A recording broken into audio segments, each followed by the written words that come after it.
کبھی ذمہ داروں کو سزا ملے تو اس طرح کے واقعات یا حادثات نہ ہوں، ٹھیک، سزا نہیں ملتی۔ صحیح۔ اعظم چودھری صاحب، یہ آج کا پہلا دن نہیں تھا یا پہلا یا آخری واقعہ نہیں تھا کہ جس میں ہم نے یہ دیکھا ہو کہ وہ بچے ایک پہاڑ سے دوسرے پہاڑ تک جانے کے لیے، اسکول جانے کے لیے، تعلیم حاصل کرنے کے لیے اس ڈولی کا استعمال کرتے رہے ہیں۔ کیوں ہم حادثات کا انتظار کرتے ہیں اور اس کے بعد ہی ہمیں یہ خیال کیوں آتا ہے کہ اب ہم نے تمام تر چیزوں کو چیک اینڈ بیلنس کرنا ہے؟ کیا وہ صحیح سے پراپرلی کام کر رہی ہیں، نہیں کر رہی؟ اس میں مقامی انتظامیہ یا دیگر ادارے کیوں نہیں اپنا کردار ادا کرتے؟ بسم اللہ الرحمن الرحیم۔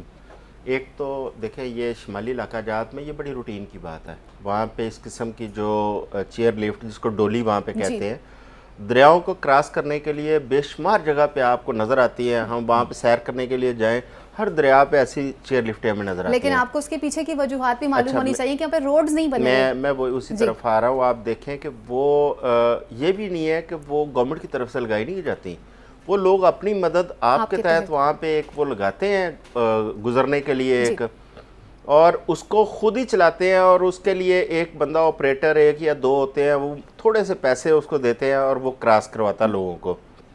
اسی طرح کی ایک چیئر لفٹ جس پہ ٹورسٹ بھی بہت زیادہ جاتے ہیں، وہ کشمیر کے اندر کیل سے آڑنگ کیل تک ہے، وہ بھی آپ دیکھیں بالکل اسی پیٹرن پہ، اسی ماڈل کی وہ چیئر لفٹ ہے۔ اس میں جنگلے لگے ہوئے ہیں، جیسے ایک پنجرا ہوتا ہے اس طرح کی، اور لوگ وہاں سے گزرتے ہیں۔ ان میں کچھ چیئر لفٹیں ایسی ہیں جن کے پیچھے موٹریں لگائی گئی ہیں جو بجلی کے ساتھ آپریٹ کی جاتی ہیں۔ بہت ساری چیئر لفٹیں ایسی ہیں جو رسی کے ساتھ خود کھینچتے ہیں لوگ رسی کو، اور وہ رسی کو کھینچ کے تو وہ مینول طریقے سے اس کو مینول استعمال وہ کیا تار جاتا کے ہے۔ ساتھ وہ لفٹ آگے چلتی جاتی ہے، وہ لوگ دریا کراس کرتے ہیں۔ اب اس میں سوال یہ پیدا ہوتا ہے کہ جب ہر سال ہر صوبے میں، وفاق میں کھربوں روپے کا ہمارا بجٹ آتا ہے، اس میں پیسے ایلوکیٹ ہوتے ہیں، ڈیولپمنٹ فنڈز آتے ہیں، ہماری جو منتخب حکومتیں ہیں وہ اس طرف توجہ کیوں نہیں دیتی؟ آپ ترقی یافتہ ممالک میں دیکھیں، دور دراز کسی دیہات کے اندر اگر ایک گھر ہے، صرف ایک گھر ہے، اس کو تمام بنیادی سہولتیں اس کی اسٹیٹ فراہم کرتی ہے۔ یہ اگر لوگ پہاڑوں پہ رہ رہے ہیں، انہوں نے آمد و رفت کے لیے ان کے پاس کوئی ذرائع نہیں ہے، تو اسٹیٹ کی ذمہ داری ہے ان کو وہ ذرائع فراہم کرنا، سڑک بنانا، پل بنانا، اگر چیئر لفٹ بھی بنانی ہے تو اس کے مطابق، تاکہ وہ اتنی محفوظ ہو کہ اس کے اندر لوگ سفر کرتے ہوئے خوفزدہ نہ ہو یا اس قسم کے حادثات پیش نہ آئیں۔ لیکن اس قسم کے حادثات ہم اکثر دیکھتے رہتے ہیں۔ جس طرح ابھی برلاس صاحب ذکر کر رہے تھے، حادثات کی نوعیت ڈیفرنٹ ہو سکتی ہے، لیکن ہمیں بعد میں یہ سوچ پیدا ہوتی ہے کہ ہم نے اس پہ ایکشن کیوں نہ لیا۔ لیکن میں سب سے پہلا کویسچن میرا اس نگران حکومت سے ہے کے پی کی، کہ آج اس کا کردار بنتا تھا، انتظار کیا گیا افواج پاکستان کا۔ آپ کے پاس زلزلہ آتا ہے، فوج کو بلا لیں، سیلاب آ آپ کے جاتا ہے پاس تو ہم سیلاب آرمی کو آتا بلا ہے لیتے ہیں، فوج کو بلا لیں، الیکشن کرواتے ہیں تو ہم آرمی فوج کو کو بلا لیتے ہیں، لیں، تھوڑے سے ایک شہر میں حالات خراب ہوئے، فوج کو بلا لیں۔ بھئی یہ سول انتظامیہ کے کام ہے، آپ کیا کر رہے ہیں؟ آپ نے اپنے اداروں کو کیوں نہیں اتنا مضبوط کیا یا اتنا مضبوط ہونے دیا کہ اس قسم کے معاملات کم از کم جو سول ایڈمنسٹریشن ہے وہ اس کو ہینڈل کرے؟ اور آج والا جو دل خراش واقعہ تھا، اس میں دیکھیں معصوم بچے تھے وہ، اور اس میں کچھ 3-4 وہ بچے تھے، آج 9th کا رزلٹ آیا تھا اور وہ صبح صبح اپنا رزلٹ سننے کے لیے جا رہے ہیں۔ اچھا، ان کے پاس یہ بھی سہولت نہیں ہے کہ وہ وہاں بیٹھ کے آن لائن اپنے رزلٹ دیکھ لیں۔ ان بچوں کو اس چیئر لفٹ کے ذریعے کراس کر کے، تو پتہ نہیں کتنی دور ان کا سکول تھا، وہاں جا کے انہوں نے رزلٹ سننا تھا۔ جب وہ اوپر لٹکے ہوئے تھے اس وقت ان کا رزلٹ آیا اور تمام بچے اس میں پاس ہوئے ہیں۔ آپ دیکھیں کہ پوری قوم سارا دن دعائیں کرتی رہی ہے کہ اللہ تعالیٰ ان کو محفوظ رکھے، اور بڑا ایک مشکل مرحلہ تھا، اوپر بچے لٹکے ہیں، نیچے ان کے والدین کھڑے ہیں، اور وہ زندگی موت کی ایک کیفیت سے گزر رہے تھے کہ پتہ نہیں اگلے لمحے کیا ہو۔ لیکن اللہ تعالیٰ کا لاکھ لاکھ شکر ہے کہ تمام بچے اور ایک صاحب جو اس میں شامل تھے، وہ تمام لوگ بحفاظت نیچے آ گئے ہیں۔ یہ اللہ تعالیٰ نے ایک خاص کرم کیا ہے۔ اللہ کا شکر ادا کرتے ہیں ہم۔ برلاس صاحب، سب سے اہم سوال یہاں پر یہ پیدا ہوتا ہے کہ آج سارا دن الیکٹرانک میڈیا، سوشل میڈیا اور انٹرنیشنل میڈیا جہاں موجود رہے ہیں، پاکستان آرمی کے نوجوان اپنا کام کرتے رہے ہیں، اگر کسی کے کان کے نیچے جوں تک نہیں رہیں گی، وہ ہماری نگران حکومت تھی۔ نہ ہمیں نگران وفاقی اور صوبائی وزیر اطلاعات و نشریات کا معلوم تھا، اور نہ ہی ہمارے نگران وزیر اعظم بولے، جسٹ ٹویٹر پہ آئے، ایک ٹویٹ کر کے چلے گئے۔ آپ اس رویے کے حوالے سے کیا کہیں گے؟ اچھا، میں نگران حکومت سے پہلے اپنی حکومتوں کے رویے پہ تھوڑی سی بات کرنا چاہتا ہوں۔ جی، آپ دیکھیے کہ ہمارے لیے لمحہ فکریہ ہے، ایک طرف ہم ایٹمی طاقت ہیں اور دوسری طرف ہمارا یہ حال ہے کہ ہماری ایک چیئر لفٹ جو ہے وہ پوری دنیا میں مذاق بن جاتی ہے۔ جی بالکل، اور اس پہ غور کرنا چاہیے ہمارے ہاں جو لوگ حکومتیں کرتے رہے ہیں یا جو لوگ حکومت کر رہے ہیں یا ہماری انتظامیہ کو۔ جو اعظم چودھری صاحب نے مثالیں دی کچھ پرائیویٹلی جی جو آپریٹ ہوتی ہیں لفٹیں، گزارش یہ ہے کہ جہاں 10 ڈولیاں چلتی ہیں پرائیویٹلی تو آپ وہاں پہ ایک پل بنا دیں، اسی طرح آگے پل بنا دیں، جی تو پل بنا کے آپ دریاؤں کو تو کور کر سکتے ہیں۔ بالکل، اچھا رہ گئی کھائیاں اور پہاڑ، تو اگر آپ نے وہاں کوئی چیئر لفٹ چلانی بھی ہے تو آپ ڈھنگ کی چیئر لفٹ چلائیں اور وہاں ملازم رکھیں، چیک اینڈ بیلنس کیا جائے، وہ وہاں ملازم رکھیں، آپ کے پاس ٹورزم ڈیولپمنٹ کا محکمہ ہے پورا، لوکل آپ اس انتظامیہ کو رکھیں، جانا چاہیے وہاں پر لوکل دیکھنے کے انتظامیہ لیے۔ کو رکھیں، آپ لوگوں کو بھرتی کریں۔ ابھی یہ جو گلیات ڈیولپمنٹ اتھارٹی ہے جی اس کو چاہیے تھا، وہ ملازم کیا کر رہے ہیں؟ تو میرا خیال ہے کہ ہمارے ہاں ڈھنگ سے کام نہیں لیا جاتا۔ یہ بات بھی درست ہے پاک فوج کے حوالے سے کہ زلزلہ آ جائے اور کوئی مصیبت آ جائے، سیلاب میں تو یہ دیکھیے یہاں فلڈ ریلیف کے نام پہ محکمے بنے ہوئے ہیں، جی لیکن سیلاب آتا ہے تو یہ کشتیاں ڈھونڈنے نکل پڑتے ہیں کہ کشتیاں نہیں ہیں ان کے پاس، پھر آپ دیکھیں کہ خیمے نہیں ہیں ان کے پاس، خوراک کا پہنچانے کا انتظام اور نہیں ہوتا۔ سیلاب میں بھی آپ دیکھیں ٹھیک کہ ہے، جو لوگ متاثرین ہوتے ہیں وہ اپنی مدد آپ کے تحت وہ کشتیاں کوئی اور ان چیزوں کو انہوں نے بنائے ٹیکل اس کر کو رہے ہوتے بیچارے ہیں، وہ بالکل۔ ابھی ریسکیو ایک کر رہے اور ہوتے بات ہیں۔ ہو رہی ہے فائزہ جی کہ پاکستانی قوم بڑی زندہ دل ہے۔ آپ دیکھیں کہ جب زلزلہ آیا، جب سیلاب آتے ہیں یا اس طرح کی کوئی مصیبت یا قدرتی آفت آفات آتی آتی ہیں، بالکل۔ ہمارے لوگ خود بڑی محبت سے چیزیں کھانے پینے کی جی پہننے کی لے کے ٹھیک۔ جاتے ہیں، اداروں پہ وہ انحصار ہی نہیں کرتے کیونکہ اداروں کا تو پتہ ہے کہ کتنے سست ہیں۔ صحیح، اپنی مدد آپ تحت چل رہے ہوتے ہیں۔ اعظم صاحب، اگر ہم بات کرتے ہیں کہ انتظامیہ وہاں پر کیا کر رہی تھی یا دیگر کیا چیزیں ہو رہی تھی، تو ہزارہ ڈویژن کے ساتھ ہمارے بھی کچھ نامور پولیٹیشنز جو ہیں وہ رکھتے ہیں، ایک تعلق رکھتے ہیں، جس میں کیپٹن صفدر شامل ہے، اعظم سواتی شامل ہیں، اور بٹگرام سے ہی قریب ایک علاقہ ہے ناران کاغان جس کی بات کی جاتی ہے، مزمل شاہ، قاسم شاہ فیملی، احمد شاہ فیملی جو پہلے پاکستان پیپلز پارٹی کا حصہ تھے، پھر تحریک انصاف میں آگے، پھر سردار محمد یوسف۔ یہ وہ لوگ ہیں جن علاقوں کے ساتھ ان کا ریلیشن ہے اور ان کو معلوم ہے کہ کہاں کیا پرابلمز ہیں۔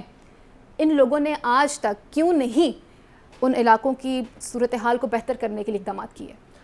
دیکھیں پہلے ہم کہتے تھے کہ بلوچستان کے لوگ اپنی محرومی کی بات کرتے ہیں، یا کے پی کے اندر دور دراز علاقے وہاں پہ لوگ اپنی محرومی کی بات کرتے ہیں، لیکن یہ جن علاقوں کا آپ ذکر کر رہی ہیں یہ سارے ٹورزم کے علاقے ہیں، جی یہ سرسبز و شاداب بڑے خوبصورت علاقے ہیں اور بڑا ٹورسٹ ان میں لاکھوں کی تعداد میں ہر سال جاتا ہے۔ اور یہ والے سیاستدان جن کا آپ ذکر کر رہی ہیں، دیکھیں ان کی ذمہ داری ہے کم از کم اپنے جو علاقے کا انفراسٹرکچر ہے اس کو اپ گریڈ کریں۔ اس میں دیکھیں اس سے یہ صرف یہ نہیں ہوگا کہ وہ جو وہاں کے لوگ ہیں ان کی لائف اپ گریڈ ہوگی، اس میں ٹورزم آئے گی، جب ٹورزم آئے گی پورے علاقے کو فائدہ پہنچے گا۔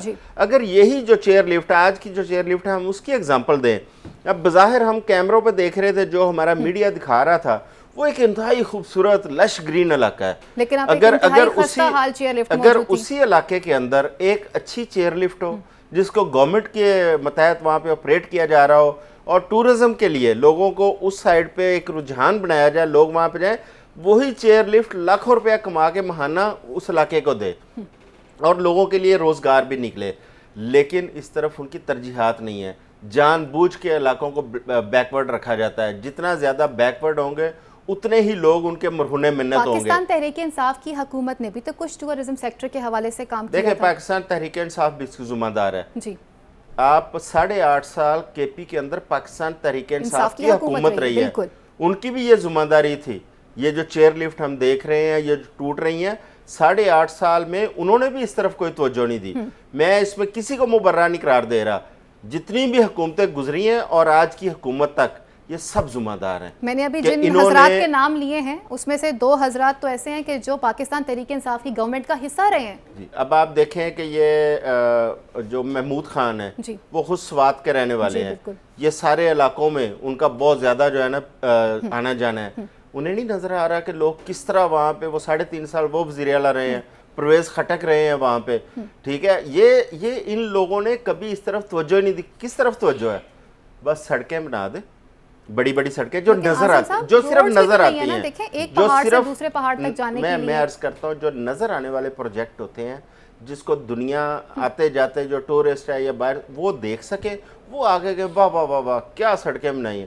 لیکن جو وہاں کے رہنے والے لوگ ہیں ان کے حالات زندگی کے حوالے سے ان کی توجہ ہی نہیں ہے, نہ انہوں نے کبھی کوشش کی ہے کہ اس کو بھی ہم بدلیں. اب سکول اگر دور ہیں, ایک بچے کو کئی کلومیٹر پہلے چیئر لفٹ کراس کرتا ہے, پتہ نہیں کتنے کلومیٹر دور جانا جاتا ہے. بھائی آپ ان کو سکول نزدیک بنا کے کیوں نہیں دیتے؟ جو بچے اپنا رزلٹ جو ہے وہ دیکھنے کے لیے ایک جگہ سے دوسری جگہ جا رہے ہیں. ان بچوں کے پاس جو آج ہمیں سمجھ آئی ہے, ان بچوں کے پاس کوئی بنیادی سہولت نہیں تھی. ان کے پاس انٹرنیٹ کی سہولت نہیں تھی, ان کے پاس فون کی سہولت نہیں تھی, جس کی وجہ سے وہ رزلٹ دیکھنے جا رہے تھے. اگر ان کے پاس یہ سہولتیں ہوتی تو آج بچوں کو صبح صبح یہ دریا کراس کرنے کی نوبت نہ پیش آتی. نگران حکومت کے لیے بھی بات کر دینا, آپ نے گزشتہ حکومتوں کا ذکر کیا, تو کیا نگران وزیر اعظم کی آج ذمہ داری نہیں تھی جہاں وہ مزار قائد پر ایک تقریر کر رہے تھے؟ آج تو ہمیں جو نظر آیا ہے نا کہ اس ملک کے اندر حکومت نام کی کوئی چیز ہمیں نظر نہیں آئی.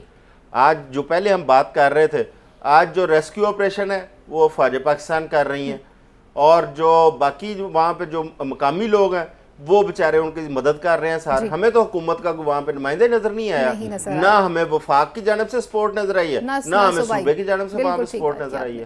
بڑلا صاحب, جہاں ہم آج پاکستان آرمی کے کریڈٹ کو ڈسکس کر رہے ہیں اور ان کے ایک پازیٹیو رول کو بھی ڈسکس کیا جا رہا ہے, وہاں پر جو ایک لوکل گورنمنٹ تھی, وہ ضلع بٹگرام کی ہو, ضلع مانسہرہ کی ہو, بالا کوٹ سے بھی کچھ ریسکیو ٹیمیں جو تھی وہ اس میں انوالو تھی, وہاں کے لوکل لوگوں نے اسپیشلی پیرنٹس نے جس طرح سے آج صبر کا, ہمت کا مظاہرہ کیا ہے, اور کسی بھی قسم کا کوئی بھی برا واقعہ وہاں پر پیش نہیں آیا, کوئی احتجاج نہیں کیا گیا, اس رویے کے حوالے سے کیا کہیں گے؟ مقامی لوگوں کا رویہ تو بہت اچھا رہا, بڑا مددگار رویہ رہا, وہ معاونت کرتے رہے.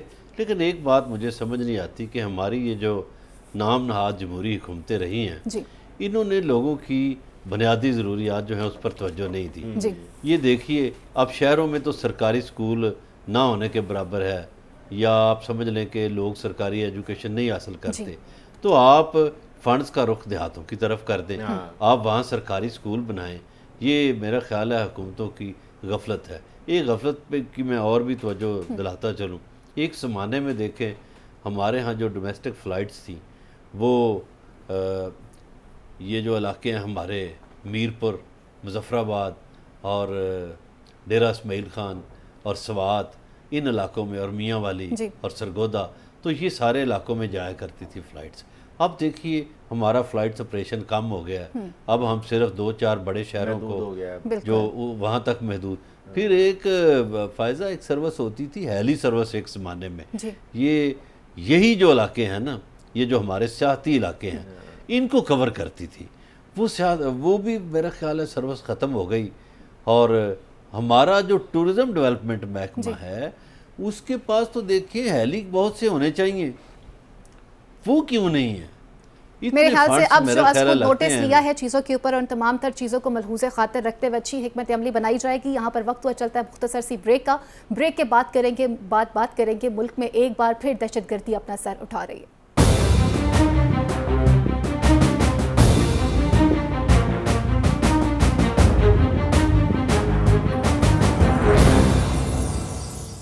ویلکم بیک ناظرین. ملک میں ایک بار پھر دہشت گردی اپنا سر اٹھاتے ہوئے نظر آ رہی ہے. جنوبی وزیرستان میں دہشت گردوں کے ساتھ فائرنگ کے تبادلے میں پاکستان آرمی کے 6 نوجوان آج جام شہادت نوش کر گئے ہیں, اور دوسری طرف پر آج 4 دہشت گرد بھی واصلے جہنم ہوئے ہیں. ملک میں ایک بار پھر دوبارہ سے دہشت گردی جو ہو رہی ہے, اس کے تانے بانے افغانستان سے ملتے ہوئے نظر آتے ہیں, بلکہ اشارے کافی واضح طور پر نظر آ رہے ہیں. پاکستان وہ ملک ہے جس نے افغانستان سے امریکہ کے انخلا اور نئی حکومت کے بننے تک اپنا کلیدی کردار بھی ادا کیا ہے, مگر آج اسی افغانستان کی سرزمین پاکستان کے خلاف استعمال کی جا رہی ہے, اور بار بار کی جا رہی ہے. ان تمام واقعات کے بعد کئی سوالات جنم لیتے ہوئے نظر آتے ہیں. سابقہ حکومت نے جو دہشت گردوں کے ساتھ مذاکرات کی پالیسی بنائی, کیا وہ درست تھی؟ کیا مذاکرات سے دہشت گردی کو ختم کیا جا سکتا تھا؟ اور کیا ملک میں موجودہ صورتحال کی ذمہ دار جو ہے وہ سابقہ حکومت کی غلط پالیسیاں ہیں؟ کیا پاکستان میں ایک مرتبہ پھر دہشت گردی زور پکڑنے جا رہی ہے؟ اور کیا اس دہشت گردی میں کھلم کھلا بھارت انوالو ہے؟